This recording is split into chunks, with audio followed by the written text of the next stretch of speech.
오늘 저녁 여러분과 함께 에스겔 36절 본문으로 해서 새 영을 너희 속에 두고 이 같은 제목으로 함께 말씀의 은혜를 나누기 원합니다. 제목을 한번 크게 따라해 주시기 바랍니다. 새 영을 너희 속에 두고, 새 영을 너희 속에 두고. 한 해를 승리하며 성공적으로 살아가는 비결은 마음을 잘 지키고 심령의 변화를 받는 데 있습니다. 잠언 4장 23절에 말씀하시기를 모든 지킬 만한 것 중에 더욱 내 마음을 지키라.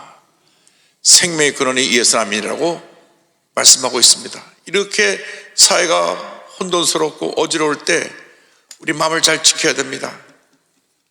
사람들은 염려하고 근심하고 걱정합니다. 염려하고 근심하고 걱정할 시간에 우리는 엎드려 기도해야 될 것이고 우리 마음을 잘 지켜야 됩니다. 로마서 12장 2절에 우리에게 권면합니다. 너희는 이 세대를 본받지 말고 오직 마음을 새롭게 함으로 변화를 받아 하나님의 선하시고 기뻐하시고 온전하신 뜻이 무엇인지 분별하도록 하라. 마음을 잘 지키고 마음을 새롭게 함으로 하나님께서 기뻐하시는 삶을 살아갈 때 하나님의 풍성한 은혜가 우리 모두에게 임하게 될 것입니다. 하나님은 사랑의 하나님이십니다. 사랑의 하나님이시기 때문에 우리에게 모든 것이 다 하나님 가운데 잘 되기를 원하시고 그런 삶을 살도록 우리를 인도해 주시는 것입니다. 그런데 그 하나님의 사랑 속에 들어가 있는 것이 하나님의 공의입니다. 잘못된 것을 하나님이 책망하시고 심판하십니다. 그래서 이스라엘 백성이 하나님을 잘 섬길 때는 하나님께서 놀라운 축복을 저들에게 내려주셨는데 하나님의 뜻을 어기고 우상 숭배할 때는 저들을 선자를 보내 책망하시고 그리고 이방 민족을 통해서 심판하셨습니다. 남왕국 유다가 우상 숭배함으로 말미암아 주전 586년에 바벨론에서 멸망을 받고 포로로 끌려갑니다. 포로로 끌려갈 때 주로 바벨론의 귀족들이 끌려가고 이스라엘 민족들이 뿔뿔이 흩어졌습니다. 시편 44편 11절에 이렇게 말씀합니다. 주께서 우리를 잡아먹힐 양처럼 그들에게 넘겨주시고 여러 민족 중에 우리를 흩으셨나이다. 하나님께서 저들을 사랑하셨기 때문에 저들에게 여하튼 심판을 내리신 것입니다. 저들이 포로로 끌려가서 자기들의 잘못이 무엇인지 알았습니다. 하나님, 우리가 우상을 숭배했습니다. 우리의 죄업을 용서하여 주옵소서. 끝이 보이지 않는 그 절망의 상황 속에서 한 해가 지나고 두 해가 지나고 10년이 지나고 20년이 지나면서 그들은 언제 우리가 고국으로 돌아갈까? 이게 다 우리가 지은 죄 때문이다. 그들이 하나님 앞에 그들의 잘못을 회개했을 때 하나님께서 그들에게 구원의 메시지, 희망의 메시지를 선포해 주셨습니다. 하나님은 구원의 역사를 이루시는 참으로 좋으신 하나님이신 것입니다. 에스겔 선지자를 통해서 저들에게 말씀하셨습니다. 에스겔 36장 24절입니다. 내가 너희를 여러 나라 가운데서 인도하여 내고 여러 민족 가운데서 모아 데리고 고국 땅에 들어가서 하나님이 바벨론을 비롯한 각 나라에 흩어져 있던 저들을 다시 고국으로 돌아오게 하신다고 말씀하셨습니다. 에스겔 30장 12절입니다. 그러므로 너는 대언하여 그들에게 이르기를 주 야훼께서 이같이 말씀하시기를 내 백성들아 내가 너희 무덤을 열고 너희로 거기에서 나오게 하고 이스라엘 땅으로 들어가게 하리라. 그들의 상황이 얼마나 절망적인 상황이었는지 마치 무덤 속에 갇힌 것 같은 그러한 상황이었기 때문에 하나님 말씀하시기를 너희 무덤을 열고 너희들을 그곳에서 건져내어 고국 땅으로 돌아가게 할 것이라고 말씀했습니다. 저들이 하나님 앞에 잘못을 깨닫고 회개할 때 저들을 그 절망에서 건져주신 것입니다. 우리가 어떤 잘못을 하고 우리가 어떤 문제 속에 빠졌다고 할지라도 하나님 앞에 회개하고 돌아나올 때 하나님이 우리를 절망에서 건져주시고 우리 문제를 해결해 주시고 놀라운 은혜로 우리에게 넘치게 부어주시는 것입니다. 하나님의 백성은 하나님의 앞에서 언제나 하나님 기뻐하시는 모습으로 살아가기 위해서 최선을 다해야 되는 것입니다. 하나님은 하나님 백성이 회개하고 돌아나오기만을 간절히 기다리고 계십니다. 이사야 1장 18절입니다. 여호와께서 말씀하시되 오라 우리가 서로 변론하자. 너희 저가 주홍 같을지라도 눈과 같이 희어질 것이요 진홍같이 붉을지라도 양들같이 희게 되리라. 지금 우리가 이렇게 힘들고 어려운 시간을 보내고 있으면서 먼저 우리 자신을 돌아보고 회개해야 됩니다. 하나님 아버지, 우리 대한민국이 이렇게 어둠과 혼란에 빠진 것은 우리 예수 믿는 우리 천여 명만 크리스찬들이 하나님 뜻대로 살지 못해서 그렇습니다. 하나님 저들을 용서하여 주옵소서. 우리 삶 속에는 모든 잘못된 것을 제거하여 주시고 이 시간 우리 아버지 앞에 회개하오니 하나님 우리를 이 절망의 자리에서 건져주시고 우리 삶 가운데 하나님의 은혜를 베풀어 주옵소서. 우리는 기도해야 될 것입니다. 하나님 앞에 눈을 뿌려 기도할 때 우리의 기도를 들으시고 우리를 죄와 절망에서 건져주시는 것입니다. 하나님께서 우리가 죄와 절망 가운데서 고통과 괴로움에 신음하고 있을 때 예수님을 이 땅에 보내주셔서 우리의 모든 죄를 짊어지고 십자가 달려 돌아가게 하셨습니다. 이사야 선지자가 예수님 오시기 약 700년 전에 예언합니다. 예수님이 오셔서 우리를 구원하시기 위해서 십자가 달려 고난당하실 것을 눈에 보이는 듯이 생생하게 이렇게 예언하고 있습니다. 이사야 53장 5절 6절입니다. 그가 찔림은 우리의 허물 때문이요 그가 상함은 우리의 죄악 때문이라. 그가 징계를 받음으로 우리는 평안을 누리고 그가 채찍에 맞음으로 나음을 받았도다. 그 다음 6절에 우리는 다 양 같아서 그릇 행하여 각기 제 길로 갔거늘 야훼께서는 우리 모두의 죄악을 그에게 담당시키셨도다. 우린 다 어리석은 양처럼 자기 길로 갔습니다. 자기 만족의 길로 가고 탐욕의 길로 가고 교만의 길로 갔습니다. 그런데 우리 모든 사람의 죄를 예수님에게 짊어지게 하셔서 십자가 달려 피 흘려 죽게 하심으로 우리에게 죄사함과 구원의 문을 열어 놓으신 것입니다. 이 놀라운 은혜에 대해서 우리는 감사하고 또 감사하고 또 감사하고 또 감사해야 될 것입니다. 그래서 2장 6절과 7절에 이와 같이 말씀합니다. 그러므로 너희가 그리스도 예수를 주로 받았으니 그 안에서 행하되 그 안에 뿌리를 박으며 세움을 받아 교훈을 받은 대로 믿음에 굳게 서서 감사함을 넘치게 하라. 여러분, 나 같은 죄인을 구원하신 하나님의 은혜에 대해서 감사하고 또 감사하고 또 감사해야 됩니다. 우리가 너무나 하나님 많은 축복을 받았음에도 불구하고 감사하지 못하고 아주 작은 일 갖고 불평하고 원망하고 사소한 일에 상처받고 섭섭해하고 너무나 부끄러운 신앙생활을 해왔습니다. 우리가 이 지금 탄핵정국이라고 하는 고난의 터널을 지날 때 그 다음 우리가 감사하지 못한 것을 철저히 회개해야 됩니다. 하나님 아버지, 우리가 예수 믿으면서 이렇게 하나님의 큰 축복을 받고 풍요로움 속에서 살게 되었는데도 불구하고 우리는 주신 그 많은 은혜를 감사하지 않냐고 아주 작은 것을 갖고 불평하고 남을 비방하고 남을 판단하고 남의 허물을 들춰냈던 것을 용서하여 주옵소서. 우리 대한민국이 이 하나님의 사랑을 받은 우리 대한민국이 이렇게 편가르기를 하면서 서로 물고 뜯고 싸우고 했던 이 어떤 잘못된 모습을 주님 용서하여 주옵소서. 우리 철저히 회개하고 한마음 될 때 하나님께서 이 고난의 터널을 지나고 난 다음 우리 대한민국을 위대한 대한민국으로 세워줄 줄로 믿습니다. 하나님은 이 절매 과정을 통과하는 가운데 우리를 모든 죄어머니에서 정결케 만들어주시고 새롭게 만들어 주시는 것입니다. 하나님 우리를 정결케 하시는 하나님이십니다. 에스겔 36장 25절은 말씀합니다. 맑은 물을 너에게 뿌려서 너희로 정결하게 하되 곧 너희 모든 더러운 곳에서와 모든 우상 숭배에서 너희를 정결하게 할 것이며.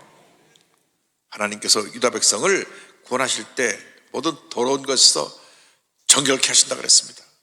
여러분, 우리의 생각을 더럽게 하는 이 세상의 음란 문화, 동성애 문화, 도박 문화, 거짓 문화, 인터넷과 유튜브에 얼마나 많은 거짓말들이 그냥 퍼져서 사람들을 잘못된 길로 이끌고 미혹해 하는지 모릅니다. 이 모든 더러운 것을 회개해야 됩니다. 주님, 이 더러워진 이 문화를 예수 믿는 사람이 정결하게 만들게 하여 주시옵소서. 무엇보다도 주님, 이 땅에 만연한 우상숭배, 무속신앙의 모습이 사라져버리게 하여 주옵소서.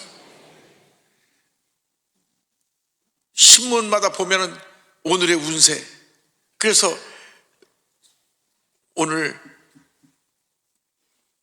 말띠는 무슨 좋은 일이 있을 것이고, 오늘 소띠는 무엇이 있을 것이고, 그날 하나님이 주신 축복의 날인데 내가 말띠든 소띠든 개띠든 닭띠든 그게 무슨 상관이 있습니까? 그런데 그것을 보고서 이게 뭐 기분이 좋아하고 오늘 난 조심해야 되겠는데 어디 외출하지 말라고 돼 있는데, 그것을 영향을 받는 사람들이 있어요. 또 시험 앞에 그만 찾아보는 사람들이 있습니다. 이런 잘못된 것을 물리쳐야 되는 것입니다. TV를 봐도 무당들이 나와서 점치는 얘기들 하고, 이 잘못된 것이 이 사회를 그냥 병들게 만들었습니다. 우리 대한민국이 바로 서려면 이러한 무속신앙이 사라져야 되는 것입니다. 기독교 신앙이 이 대한민국을 바로잡고 변화시키고 위대한 대한민국을 만드는 유일한 길이라는 것을 잊지 말아야 됩니다. 예수 믿는 것만이 생명의 길이요, 축복의 길이요, 기적의 길이요, 은혜의 길이요, 우리 민족이 살 길인 것입니다. 그래서 우리가 이번에 정말 크리스찬들이 한 마음으로 기도하고 또 기도해서 이 땅에 만연한 이 잘못된 모든 흑암의 물결이 다 예수의 보혈의 능력으로 씻겨져 나가도록 해야 될 것입니다. 우리가 주님을 섬겨 나가면서 주의 뜻대로 살지 못하고 탐욕과 교만과 이기주의로 살았던 것을 회개하고 우상 숭배를 했던 것을 회개하고 예수의 보혈로 씻음 받아서 히브리 10장 22절 말씀 그대로 우리가 마음에 뿌림을 받아 악한 양심으로부터 벗어나고 몸은 맑은 물로 씻음을 받았으니 참마음과 온전한 믿음으로 하나님께 나가자. 이 말씀대로 참마음과 온전한 믿음으로 하나님께 나가는 우리가 모두 되기를 주님의 이름으로 축원합니다.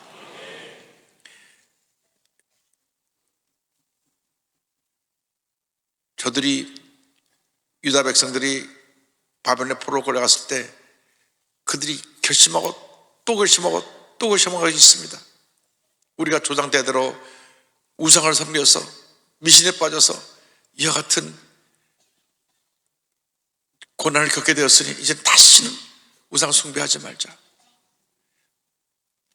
나라가 망하고 포로로 끌려오고 노예 생활하면서 우리의 모든 걸 다 잃었는데 이제는 더 이상 잃을 것도 없고 완전히 절망에 처해진 우리가 더 이상 우상숭배를 통해서 이와 같은 하나님의 심판에 고난을 겪지 않도록 하자. 그들이 진심으로 뉘우쳤습니다. 에스겔 30장 23절을 설명합니다. 그들이 그 우상들과 가증한 물건과 그 모든 죄악으로 더 이상 자신들을 더럽히지 아니하리라. 내가 그들을 그 범죄한 모든 죄에서 구원하여 정결하게 한즉 그들은 내 백성이 되고 나는 그들의 하나님이 되리라. 실제로 이스라엘 백성들이 바벨론 포로 돌아온 이후에는 이렇게 우상 숭배하면서 미신에 빠진 기록이 없습니다. 말씀 중심으로 저들이 돌아가서 하나님 말씀의 권위를 강조하고 말씀에 빠져서 말씀대로 살기를 원하고 율법을 지켜 행하기를 원했기 때문에 나중에 이것이 너무 지나쳐서 율법주의로 빠지긴 했지만 우상숭배는 안 빠졌습니다. 철저히 그들이 하나님 말씀으로 돌아오기 힘써서 말씀 중심의 삶으로 돌아왔는데 우리가 오늘 이 시간에 하나님 앞에서 우리의 우상의 모습을 제거해야 되는 것입니다. 하나님보다 물질을 더 사랑했으면 물질이 우상인 것입니다. 세상 권력을 더 사랑했으면 세상 권력이 우상인 것입니다. 오늘날의 많은 정치인들이 권력이 우상이 되어갖고 그 권력의 자리에 올라가기만 하면 자신이 알게 모르게 교만해지고 그리고 하나님의 뜻을 잃어버리고 인간의 뜻대로 모든 것을 하려고 하는 그러한 인본주의에 빠져서 많은 실수를 하게 되는 것입니다. 이러한 권력의 우상이 우리 삶 속에서 사라져야 됩니다. 권력은 섬기라고 준 것이지 마음대로 군림하고 다스리라고 주신 것이 아닙니다. 우리나라 앞으로 정치하는 모든 사람들이 이것을 알아야 됩니다.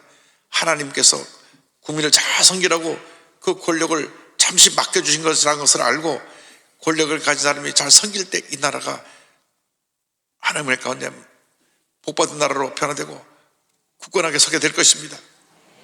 교회에서도 먼저 믿은 사람들이, 직분을 가진 사람들이 교회를 잘 섬길 때 교회가 부흥하는 것입니다. 먼저 믿었다고 목에 힘을 주고 처음 예수 믿고 잘 모르는 사람들을 윽박지르고 야단을 치면 안 됩니다. 교회는 만민이 기도하는 집입니다. 병든 사람이나 건강한 사람이나 배운 사람이나 못 배운 사람이나 아무나 오게 누구든지 와서 예수 믿고 예수 앞에 엎드려 기도만 하면 하나님의 은혜가 임하는 것이 바로 교회입니다.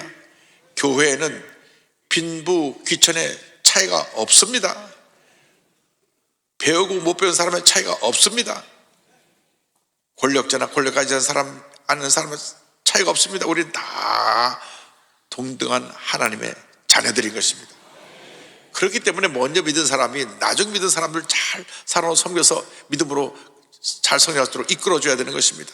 그래서 우리 삶 속에 있는 우상들이 우리 마음속에서 제거되면 하나님의 큰 복이 임하게 되는 것입니다. 우리 마음에 교만의 우상을 제거할 수 있게 되길 바랍니다. 탐욕의 우상을 제거할 수 있게 되길 바랍니다. 우리 삶 속에 모든 우상을 제거해 버리면 하나님의 복이 임합니다. 우상이란 무엇이냐? 하나님보다 더 사랑하는 것이 우상입니다. 하나님 우리 삶 속에 하나님보다 더 사랑하는 것이 있으면 철저히 회개하고 이번에 다 내려놓게 하시고 하나님 은혜 가운데 하나님의 원에서 쓰임받는 우리 모두가 되게 하여 주시옵소서. 기도할 때 하나님께서 우리 모두에게 큰 복을 줄 줄로 믿습니다. 우리가 우리 자신을 정결하게 하면 하나님께서 우리에게 새 영과 새 마음을 부어주시는 것입니다. 여러분, 우린 이미 예수를 믿을 때 하나님의 영이신 성령이 우리 마음 가운데 와 있습니다. 그런데 성령님은 인격자가 되셔서 우리가 성령님께 우리 자신을 내어 맡길 때 역사하시지, 성령님께서 내 의지 주관을 무시하고 마음대로 나를 컨트롤하지 않으십니다. 성령님은 인격자입니다. 그래서 성령님을 환영하고 인정하고 모셔드려서 성령님 내게 말씀하여 주옵소서. 내가 성령의 음성을 또 따르기를 원합니다 하고 내 자신을 성령님께 맡겨드릴 때 성령께서 우리 삶 속에 놀라운 은혜를 베풀어 주시는 것입니다. 성령께서 오셔서 우리에게 제일 먼저 하시는 일이 뭐냐? 우리에게 새 마음을 주시는 것입니다.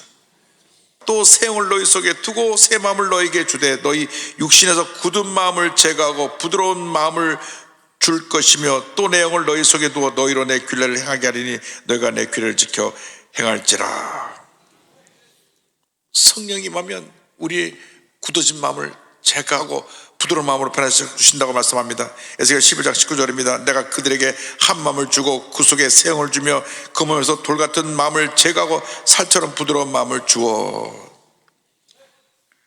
우리가 복받은 생활을 살려면 이 돌처럼 굳어진 마음을 깨뜨려야 되는 것입니다. 마음이 굳어진 사람들은 누가 뭐라 해도 그 말을 듣지 않습니다. 자기 주장이 강하고 그래서 늘 사람들과 부딪히고 충돌합니다. 우리가 은혜를 받으려면 이 돌 같은 마음이 깨어져야 되는 것입니다. 성령의 은혜가 임해가지고 돌 같은 마음이 깨어져야 하나님의 축복이 임합니다. 예수님 씨 뿌리는 비유도 보면 돌 같은 마음을 가진 사람에게는 이 복음의 씨앗이 떨어져도 뿌리를 내지 못하고 금방 그 씨앗이 죽어버린 것을 설명하고 있습니다. 마태복음 15장 5절 보니까 더러운 흙이 얕은 돌밭에 떨어짐에 흙이 깊지 아니하므로 곧 싹이 나오나 해가 돋은 후에 타서 뿌리가 없으므로 말랐고 성경은 말씀합니다. 여러분, 돌 같은 마음을 갈아엎어야 되는 것입니다. 자기밖에 모르고 온 고집 있는 사람 온 고집을 그 성령의 불방망이로 부수고 말씀에 불도저로 갈아엎어가지고 이 마음밭을 부드럽게 만들어야 되는 것입니다.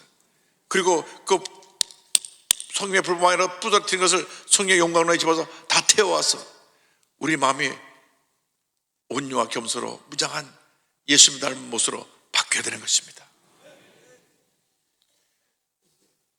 나는 원래 성격이 그래 하면서 잘 소리를 지르고 화를 잘 내는 분은 그걸로 자기를 합리화하면 안 됩니다.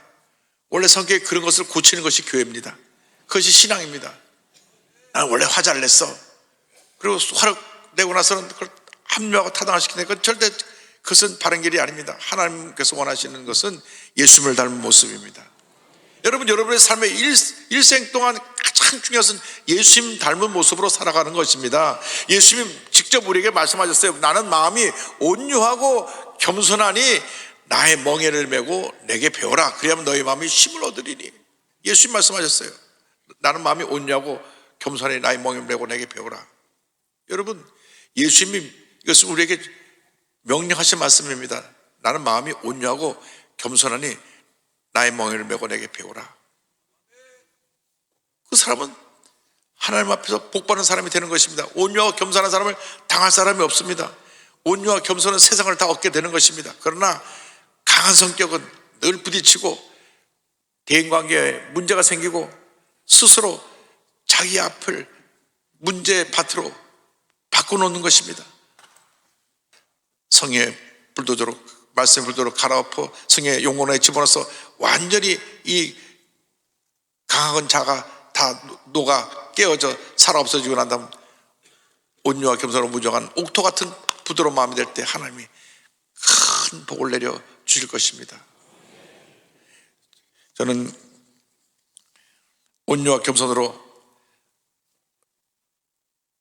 불쌍한 사람들을 섬기면서 예수의 사랑을 실천한 우리 윤종영 장로님, 그분 별명이 봉천동의 슈바이처입니다.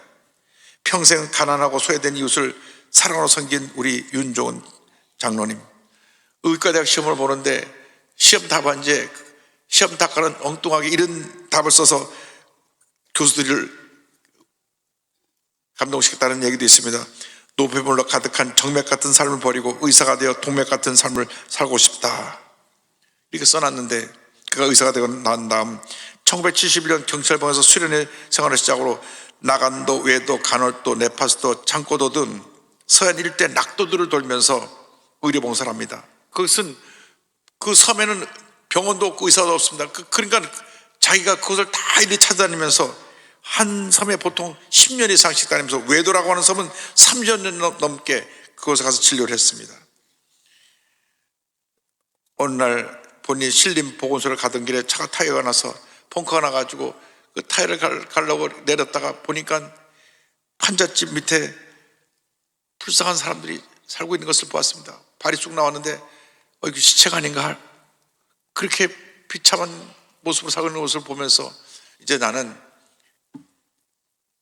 가장 가난하고 어렵고 힘든 사람을 섬기며 살겠다. 그래서 1973년에 당시 판자촌이었던 관악구 봉천동에서 윤종우 의원을 개원하면서 진료를 시작합니다. 돈보다 생명이 먼저라는 신조대로 진료비에 연연하지 않고 가난한 사람들을 치료비도 받지 않고 무상으로 또 치료비 절반만 받으면서 치료에 전념했습니다. 이 빈민저 시절에 봉천동에서 그의 손길을 거치한 사람은 거의 없었습니다.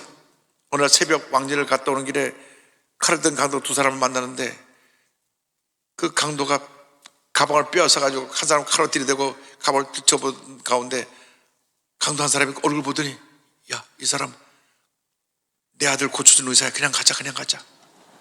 보니까 그 강도 중에 한 사람의 아들을 이 윤종 원장님이 고쳐준 거예요. 그래갖고 그 위험을 벗어났다고 하는 얘기도 있고, 한 번은 병원에 본인이 짜장면을 배달하자 하는데 짜장면이 배달돼 왔습니다. 알고 보니까 수년 전에 인근 보육원 교사가 밤에 그 아이가 맹장염에 걸려서 아이를 업고 왔는데 무료로 아이를 맹장염을 수술해 줬어요. 그랬더니 이 아이가 보육원을 나와가지고 중국집 배달원으로 취직을 해갖고 첫 번째 월급 받아갖고 자기 맹장염 공짜로 고쳐준 선생님 너무 고마워서 짜장면을 그 자기 돈으로 사갖고 배달 온 거예요. 드리겠다고. 참 그걸 보면 이분이 얼마나 사랑으로 환자를 한 사람 한 사람 섬기는지. 이 또 보육원에서 고아로 자란 이 소년도 자기가 맹장염으로 죽을 뻔한 걸 의사님이 고쳐줬는데 짜장면집에 배달원으로 취직을 해서 첫 월급 타자마자 짜장면 들고 쫓아와서 선생님을 대접해드렸다고 하는 얘기를 들으면서 참 이 세상에 이런 분들 때문에 아름다워지는구나 하는 그런 생각을 했습니다. 그런데 처음부터 이렇게 훌륭한 의사가 된 것은 아니고 본인이 가난한 사람들 돌보겠다고 생각했는데 돈 버는 재미 때문에 주일 성수도 범하기도 하고 바쁘게 지냈습니다. 근데 1974년 어느 날 택시 운전기사가 교통사고로 피투성해야 된 아이를 안고 병원에 뛰쳐들어왔는데 그 아이를 받아본 순간 너무 놀라버렸어요. 자기 딸인 거예요. 딸이 교통사고로 피투성해가 흘러들어왔는데 이미 중상으로 피를 많이 흘리고 와서 손도 제대로 써보지 못하고 자기 품에서 죽어버렸습니다. 자기 딸이 자기 품에 죽어가는 모습을 보면서 통곡하면서 모든 의욕을 상실했습니다. 아니 내가 의사인데 내 딸도 고치지 못하고 내 딸이 내 품에서 피를 흘리며 죽는 것을 보니까 좌절감이 생겨나고 그래서 병원도 문 닫고 그냥 넋이 빠져서 하루하루 지나고 있는데 그 다음에 봄에 딸아이 무덤을 다녀오는 길에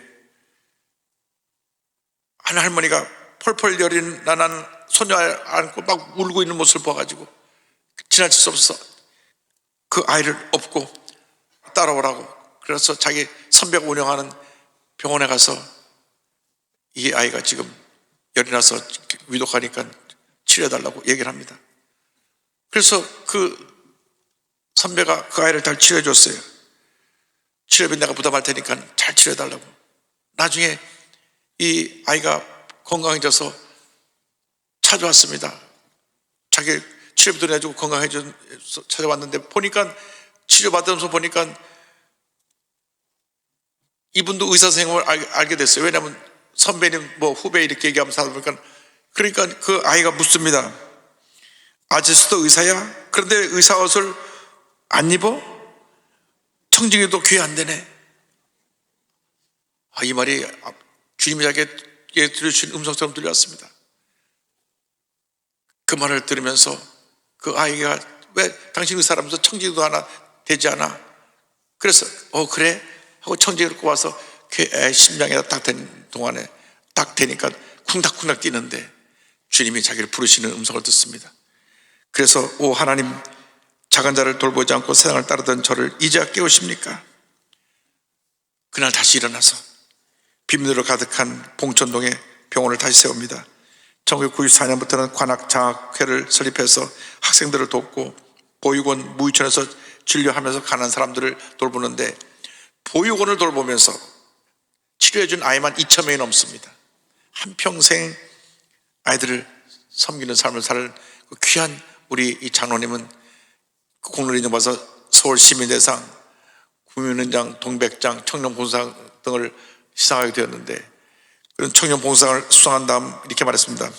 내가 가진 모든 게 없어질 때까지 남을 돕겠다.